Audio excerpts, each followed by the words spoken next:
नमस्कार दोस्तों, सरजी क्लासेस में आपका स्वागत है। तो हम लोग जनरल इंग्लिश पोर्शन कवर कर रहे थे। अभी तक देखिए जितने भी लेक्चर्स हमने कवर किया हुआ इंग्लिश का, तो इसका देखिए हमने अलग से प्लेलिस्ट बना दिया है। तो आप लोग डिस्क्रिप्शन बॉक्स में जाना, वहाँ पे आपको इसका लिंक मिल जाएगा। तो आप लोग वहाँ जाके प्रीवियस सारे वीडियो को देख सकते हैं।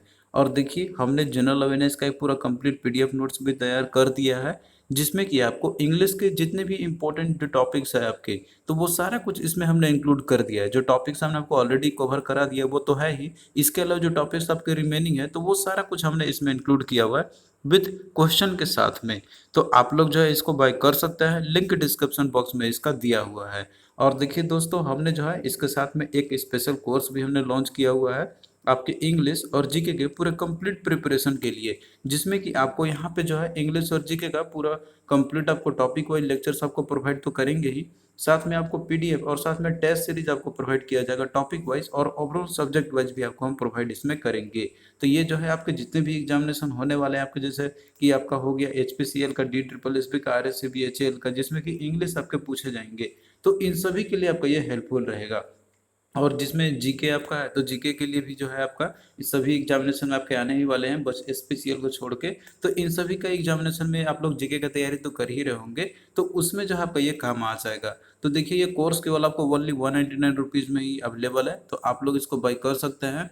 लिंक डिस्क्रिप्शन बॉक्स में हम आपको प्रोवाइड कर देंगे कोर्स को बाई करने के लिए। तो इसके लिए जो है आपको हमारे सरजी क्लासेस का जो एक ऐप है उसको डाउनलोड करना होगा, इसका लिंक हम आपको डिस्क्रिप्शन बॉक्स में प्रोवाइड कर देंगे। तो आप लोग जो है यहाँ से जाके कर सकते हैं और अपना प्रिपरेशन अच्छे से कर सकते हैं। तो आज के क्लास में जो है हम लोग इडियम्स एंड फ्रेजेस के बारे में देखेंगे, जो कि आपका ये पार्ट 5 रहेगा। अब तक जो है हम लोग इसके 4 पार्ट कर लिए हैं, और हमारा देखिए सेशन इस तरीके से चल रहा है। एक में हम लोग क्वेश्चन कवर कर रहे हैं ग्रामर का, और एक में जो है आपका चल रहा है इसमें जो वोकैब का पोर्शन है। तो इसमें देखिए यही सेम सीरीज रहेगा आपका यहाँ पे इडियम्स एंड फ्रेजेस में, कि यहाँ पे आपका जैसे इडियम्स एंड फ्रेजेस है और इसका जो मीनिंग होता है तो ये दिया हुआ है। तो यहाँ पे देखिए आपको दिया हुआ है एक से क्वेश्चन नंबर का कि स्पिल द बीन्स। तो देखिए जो स्पिल द बीन्स है, तो इसका मतलब रहता है यहाँ पे कि टू डिस्क्लोज अ सीक्रेट। जैसे मान लीजिए कोई सीक्रेट है, तो उसको जो है कोई अगर डिस्क्लोज कर देता है, सबके सामने लाता है, तो उसके लिए ये इडियम्स यूज करते हैं हम लोग, स्पिल द बीन्स। तो इसको देखिए हम कैसे सिंपली याद कर सकते हैं स्पिल द बीन्स को। तो देखिए जो बीन्स रहता है ये आप लोग जानते हैं कि एक आपका एक वेजिटेबल का नाम रहता है। तो उसको हमने क्या कर दिया, स्पिल कर दिया, मतलब कि उसको जो है हमने चारों तरफ इधर उधर स्पिल कर दिया, छितरा दिया। तो इसका मतलब क्या है कि उसका जो भी सीक्रेट होगा कि हाँ ये कैसा है कैसा नहीं दिखता है, तो वो सबके सामने आ चुका है, डिस्क्लोज हो चुका है। तो बिल्कुल सिंपल है, आपको स्टोरी सिर्फ बनाना है यहाँ पे। फिर अगला देखिए दिया हुआ है कि ब्लेसिंग इन डिस्गस। तो ब्लेसिंग इन डिस्गस देखिए इसका मतलब होता है यहाँ पे कि that is something good and useful that did not initially seems the way. यानी कि कोई चीज़ ऐसा हो कि जो लगे कि आपको वो अच्छा है और यूजफुल है, लेकिन वो जो है आपका उस तरीके से वो ना हो, एक्चुअली में वो ना हो। मतलब एक तरीके से होता है ना कि देखने में कुछ और मतलब एक्चुअली में कुछ और होना चाहिए, तो इस तरीके से आपका होता है। तो ये है इसका एग्जैक्ट मीनिंग है ब्लेसिंग इन डिस्कस। जैसे किसी ने ब्लेसिंग तो किया कि हाँ अच्छा हो, लेकिन वो जो है एकदम से बेकार गया, मतलब कुछ हुआ ही नहीं उसका। तो यही सेम इसका सिनेरियो आपका यहाँ पे मतलब मीनिंग है इसका। तो सिंपल है इसको समझना, कोई इसके लिए कहानी बनाने की जरूरत है नहीं।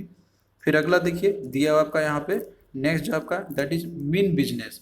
तो देखिए जो मीन बिजनेस है, तो इसका मतलब होता है कि बीइंग सीरियस और डेडिकेटेड। तो इसका मतलब ये हो गया कि जैसे कोई पर्सन है, कोई काम को कर रहा है तो पूरे तरीके से पूरे लगन के साथ कर रहा है, पूरा डेडिकेशन दिखा रहा है, तो उसके लिए यूज करते हैं हम लोग मीन बिजनेस।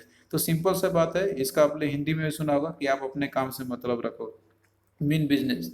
तो इसका वही मीनिंग हो गया कि आप अपने काम में लगे रहो पूरे डेडिकेटेड के साथ में।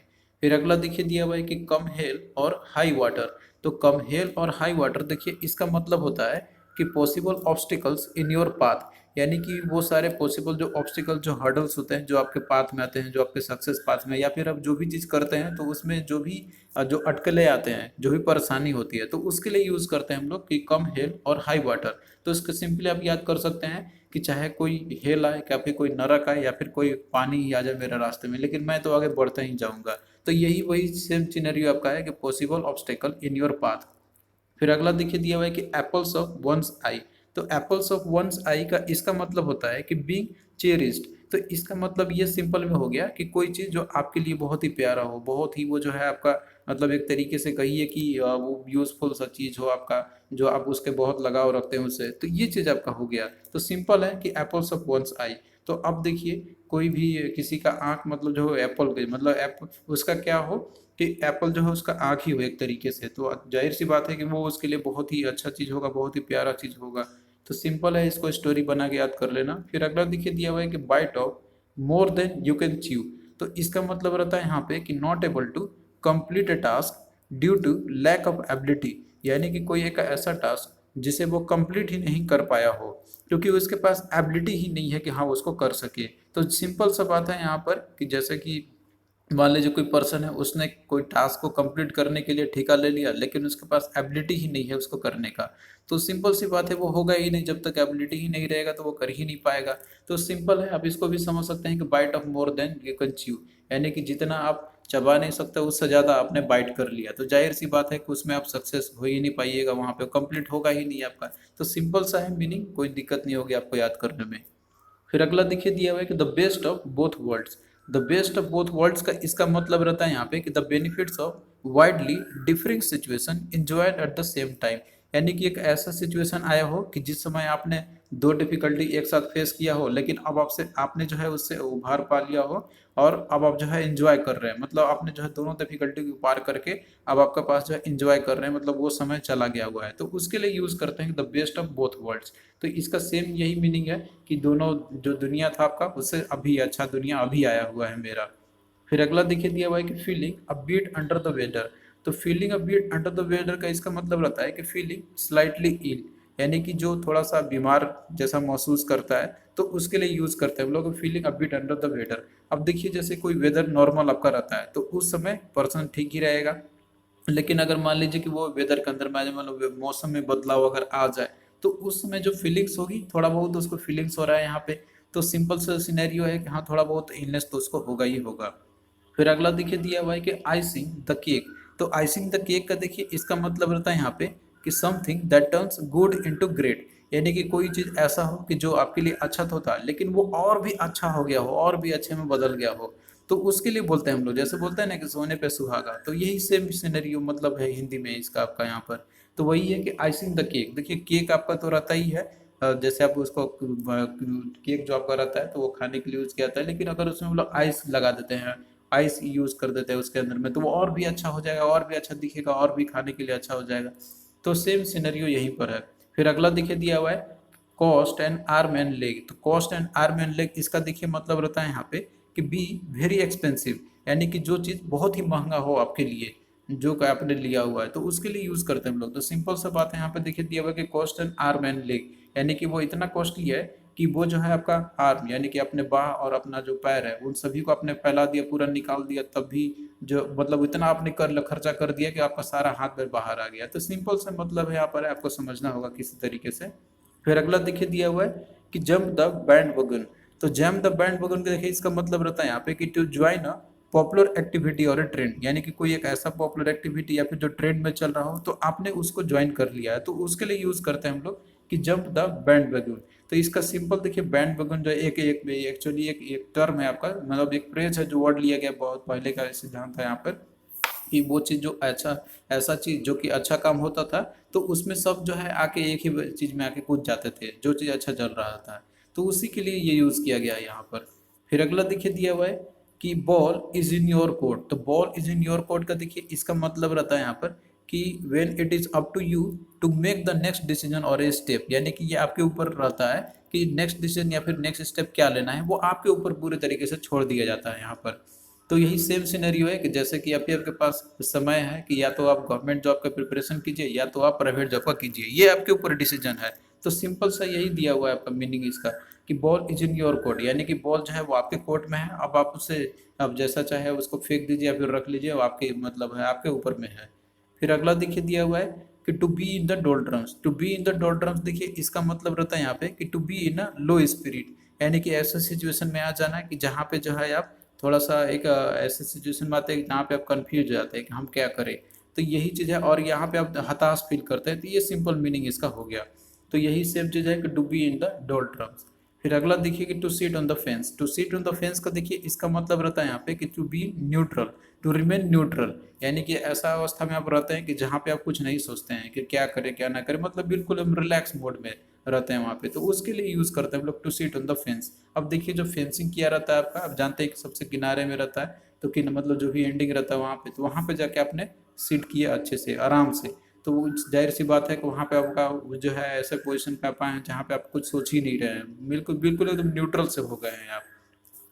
फिर अगला देखिए दिया हुआ है कि ब्रेक द आइस। तो ब्रेक द आइस का देखिए इसका मतलब रहता है कि to initiate a social conversation और इंटरेक्शन, यानी कि कहीं पे मान लीजिए इंटरेक्शन चल रहा हो, कन्वर्सेशन मतलब पहले से चल रहा हो लेकिन बहुत ही लंबे समय के लिए साइलेंस रहा हो, वहाँ पे कोई भी नहीं बोल रहा है, तो वहाँ पे अचानक कोई अगर किसी ने स्टार्ट कर दिया बोलना, कोई भी कन्वर्सेशन हो या फिर कोई इंटरेक्शन हो, तो उसके लिए यूज़ करते हैं हम लोग टू ब्रेक द आइस। तो ब्रेक द आइस हम कैसे याद करेंगे कि जैसे मान लीजिए कोई सभा चल रहा था, वहाँ पे सब शांत थे लेकिन कोई बोल नहीं रहा था, तो वहाँ पे आपने जो है आपने जो है बोलना स्टार्ट किया, लेकिन कैसे बोलना स्टार्ट किया, तो आपने आइस को ब्रेक करके स्टार्ट किया ताकि सबका अटेंशन आपकी तरफ से आ जाए। तो ये सिंपल सा मतलब एक स्टोरी है जिससे कि आपको याद हो जाए। फिर नेक्स्ट देखिए अगला आपका दिया हुआ है यहाँ पे कि hear it on grapevine. तो hear it on grapevine देखिए इसका मतलब रहता है यहाँ पे कि to hear rumours about something और समवन, यानी कि किसी चीज़ के बारे में या फिर किसी के पर्सन के रिगार्डिंग जो है कोई ह्यूमर सुन लेना, मतलब रूमर सुन लेना, यानी कि जो अफवाहें जो होती है उसके बारे में सुनना, तो उसके लिए यूज़ करते हैं कि hear it on a grapevine. तो इसका मतलब ये हो गया कि हमने कुछ सुना लेकिन उसे जो हमने ग्रेव वाइन में सुना, यानी कि वो हो सकता है कि वो रिमर्स हो, अफवाह हो, तो ये चीज़ ये हरता है इससे रिलेटेड। फिर अगला देखिए दिया हुआ है कि कांट जज a book by its cover. तो कांट जज a book by its cover इसका देखिए मतलब होता है कि कैन नॉट जज कि समथिंग प्राइमरली और अपीयरेंस, यानी कि कोई चीज़ जो है उसको हम लोग सिंपली हम लोग उसको नहीं देख सकते हैं हम लोग कि वो कैसा मतलब है, सिंपली देख के प्राइमरली अपीयरेंस पे सामने से देख के हम उसको जज नहीं कर सकते हैं कि वो कैसा है क्या है। तो यही सिंपली मतलब इसका है कि दिया हुआ है कि कांट जज a book by its cover, यानी कि किसी बुक का आप कवर देख के जज नहीं कर सकते हैं कि ये बुक अच्छा है या खराब है, आपको उसको पूरा देखना ही होगा। तो सिंपल सा मतलब है कि कवर देख के केवल हम लोग नहीं कर सकते हैं, तो यही सिंपल मतलब है कि कैन नॉट जज कर सकते हैं हम लोग, कोई जज नहीं कर सकते हैं किसी भी चीज़ के बारे में उसका केवल अपीयरेंस देख के। फिर अगला देखिए दिया हुआ है कि it takes two to tango. तो it's take two to tango का इसका मतलब होता है कि एक्शन और communication need more than one person, यानी कि कोई ऐसा एक्शन या फिर कोई कम्युनिकेशन ही मान लीजिए हो ऐसा कि जहाँ पे एक से अधिक पर्सन की जरूरत होती है, तो उसी के लिए यूज करते हैं। तो सिंपल देखिए दिया हुआ है कि it's take two to tango, यानी कि मान लीजिए कोई चीज़ हो कि जिसमें कि दो चीज़ की रिक्वायरमेंट हो, तो सिंपल है आप इसको समझ सकते हैं यहाँ पे। फिर अगला देखिए दिया हुआ है कि let the cat out of the bag. तो let the cat out of the bag का देखिए इसका मतलब रहता है कि to reveal the secret carelessly और बाय मिस्टेक, यानी कि कोई चीज़ सीक्रेट हो किसी भी पर्सन का या फिर किसी भी चीज़ से रिलेटेड हो, तो उसको जो है आपने रिवील कर दिया, लेकिन कैसे किया, तो वो केयरलेस होके या फिर मिस्टेक के थ्रू, यानी कि आपने जो है उसे नहीं सोचा कि हाँ एक्चुअली में हाँ ये हमें करना था, आपने मिस्टेक से उसको रिवील कर दिया, तो उसके लिए यूज़ करते हैं हम लोग कि let the cat out of the bag. इसको सिंपली देखिए हम याद कर सकते हैं यहाँ पे कि जैसे आपका दिया हुआ है कि कैट है, मान लीजिए कोई बैग में है तो उसको जो हमने बाहर निकाल दिया, अब बैग में देखिए कोई कैट रखता है क्या, लेकिन वो हो सकता है कि आपका मिस्टेक से या फिर आपने केयरलेस के चलते जब वो बाहर आ चुका, तो क्या हुआ, इससे रिवील हो गया, मतलब सीक्रेट जो था आपका रिवील हो गया कि आपने जो है बैग में कैरी किया किए वो, तो ये कैसे हो गया, आपका मिस्टेक के चलते। तो सिंपल सा मतलब है आपको कोई देखते चलना है यहाँ पे। फिर अगला दिया हुआ है कि ब्लैक एंड ब्लू। तो देखिए जो ब्लैक एंड ब्लू है तो इसका मतलब रहता है कि फुल ऑफ ब्रेसेस। तो फुल ऑफ ब्रेसेस का इसका मतलब वही है कि कभी जैसे कि आपका मतलब दुख का भरा हुआ रहता है समय, तो उसके लिए यूज करते हैं हम लोग। फिर अगला देखिए दिया हुआ है कि be on cloud nine. Be on cloud nine का मतलब रहता है कि बी वेरी हैप्पी, कि जब आप बहुत ज़्यादा खुश हो जाते हैं तो उसके लिए यूज़ करते हैं हम लोग कि बी ऑन क्लाउड नाइन। अब देखिए जैसे क्लाउड आपका रहता है क्लाउड 1 2 3 4 5 करके, तो अगर आप लोग 1 2 3 4 5 करके सीधे आप चल रहे हैं क्लाउड नाइन पे, तो इसका मतलब है कि आप बहुत ज़्यादा हैप्पी हो गए होंगे। तो सिंपल सा है, आप लोग इसको इजिली बना सकते हैं। फिर अगला देखिए है लास्ट स्ट्रा। तो देखिए लास्ट स्ट्रा का मतलब रहता है यहाँ पे कि the final problem in A series of a problem.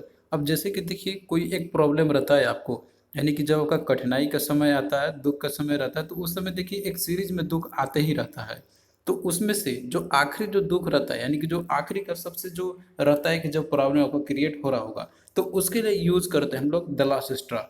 तो सिंपल सा मतलब है कि स्ट्रॉ का मतलब डिफिकल्टी है तो आपका यहाँ पे, तो जो आखिरी स्ट्रॉ होगा तो वही है आपका यहाँ पे सिंपल सा मतलब इसका the final problem in a series of a problem.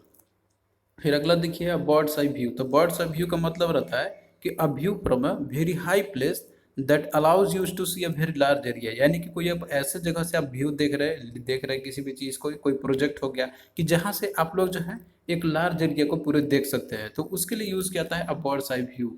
तो सिंपल सा मतलब है कि देखिए कोई भी बर्ड जो रहता है, चिड़िया जो रहती है, तो वो देखिए जब भी देखती है तो वो अपना छोटे से आँख से देखती है, लेकिन वो जो है पूरे एरिया को कवर कर लेता है, लंबा से एरिया कवर करके देखती है। तो उसी के लिए यूज़ किया गया, मतलब उसी से आप यहाँ पे कंपैरिजन कर सकते हैं यहाँ पे कि कोई चीज़ को देखा जाता है कोई ऐसे हाई प्लेस है कि जिससे कि आप लोग जो है बहुत ही लार्ज एरिया को देख सकते हैं। जैसे कोई माउंटेन एरिया पे या फिर कोई छत से आप लोग चढ़ते हो, जो ऊंचे बिल्डिंग हो, वहाँ से आप देखते होंगे कोई भी व्यू को, तो आपको बहुत लंबा एरिया दिखता होगा। फिर अगला देखिए दिया हुआ है कि अ लिटमस टेस्ट। तो अ लिटमस टेस्ट का देखिए इसका मतलब रहता है यहाँ पे कि a method that helps to know if something is correct, यानी कि ये एक ऐसा मेथड जिससे आपको ये पता चलता है कि कोई चीज़ जो है वो मेरा करेक्ट है, तो उसके लिए यूज़ किया जाता है अ लिटमस टेस्ट है। फिर अगला देखिए दिया हुआ है आपका यहाँ पे इसमें देखिए आप सिंपली याद कर सकते हैं यहाँ पे, जैसे आप लिटमस पेपर आपने नाम सुना होगा, तो उससे हम लोग कोई टेस्ट करते हैं, लिटमस पेपर पे जब टेस्ट करते हैं तो उससे हमें पता चल जाता है कि हाँ एक्चुअली में ये क्या है, एसिड है, बेस, या फिर क्या है आपका।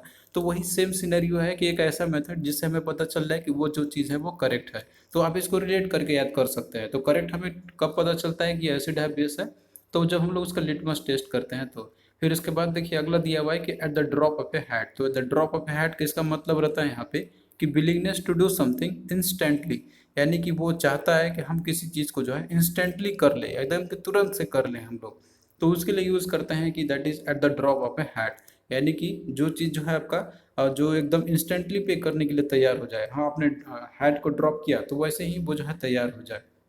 फिर अगला देखिए कि एफ्रेड ऑफ वंस शैडो। तो एफ्रेड ऑफ वंस शैडो का इसका मतलब रहता है कि टू बिकम इजली फ्राइटेड, यानी कि जो बहुत ही जल्दी मान लीजिए कि जो डर जाए, बहुत ही इजली डर जाए, बात बात पे वो डर जाता है, तो उसके लिए यूज़ करते हैं हम लोग to afraid of one shadow. तो सिंपल से देखिए मतलब है कि जो लोग होते हैं, तो कुछ लोग जो दूसरे के परछाई से डरते हैं, लेकिन जो खुद की परछाई से डर जाते, इसका मतलब जाहिर सी बात है कि वो जो है बहुत ही जल्दी वो डर जाता होगा किसी भी चीज़ से, तो उसके लिए यूज़ करते हैं हम लोग।